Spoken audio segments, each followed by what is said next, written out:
Kingdom of the Planet of the Apes. You didn't think I was gonna do that whole not talking for the whole video, did you? Not even the humans in this movie have the decency to not talk. I have a name. May.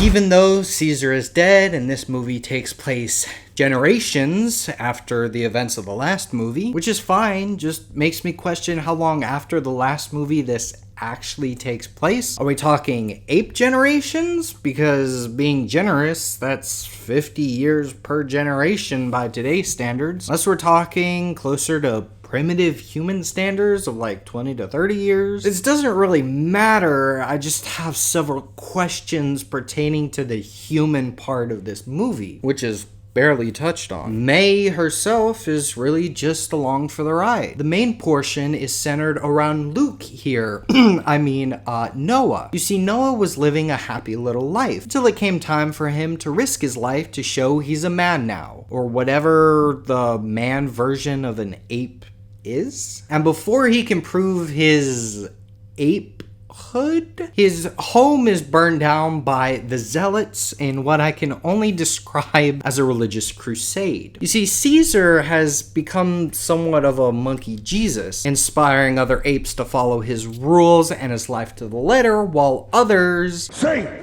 his words. Say his words! seem to be using some while ignoring others. And the zealots led by Palpatine there are basically a cult, putting every ape they can find to work, including the ones from Noah's village, minus a few of them that were resisting just a little too much. So now without a home or his tribe to help him, can Noah become the ape he was always meant to be and save his people from Emperor Palpatine? And this is truly the story that matters. Noah going on his little coming of age story, complete with a wise old mentor and a nut job that's taken over the entire galaxy. That's not right.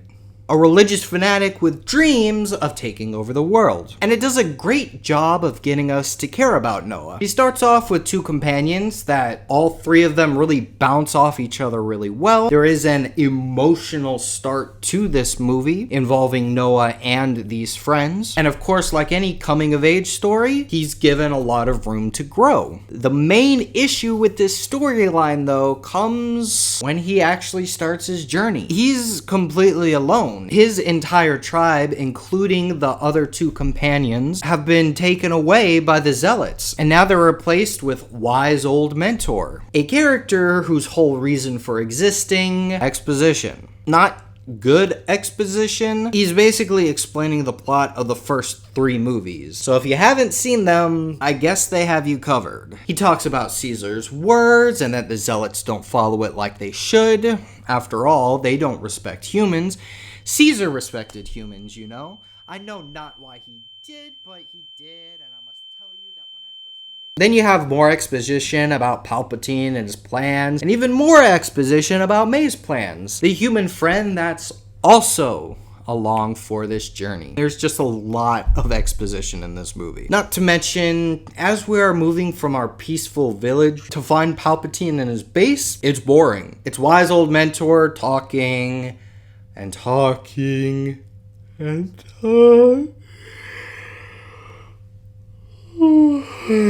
However, once we get to Palpatine's base, an hour and a half into this movie, once the stories of Noah and Palpatine and May start threading together, it's actually really interesting. The combination of Palpatine's religious fervor, Noah's good-hearted and lovely little rise to adulthood, and May's kind of shady behavior. It's a nice little mix, tackling the age-old story that these movies always cover: can apes and humans live together? Along with very heavy religious overtones and a bunch of other small little things that are quite interesting to watch, the scenery itself being one of them. Is it worth sitting through a whole movie just to get to that point, though?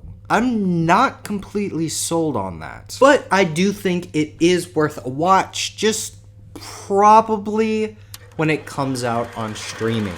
Well, if you've made it this far into the video, congratulations, you are the top 20%. I am shaking my cam all over the place. Holy. And I do have a wonderful treat for those that did decide to stick around. I am here on a little bit of a vacation because my sister has just graduated college. Woo! And I'm here for obvious reasons. But I didn't forget about you guys, my lovely subscribers. Anyway, if you want to send my sister some well wishes in the comments, she does watch some of these videos. Or if you just want to say what you thought of this movie, if you wanted to go see it, or considering it is a 4th installment, are you just going to skip it? Whatever it is, comment down below, let me know, and next time I suppose I'll see you with my original setup.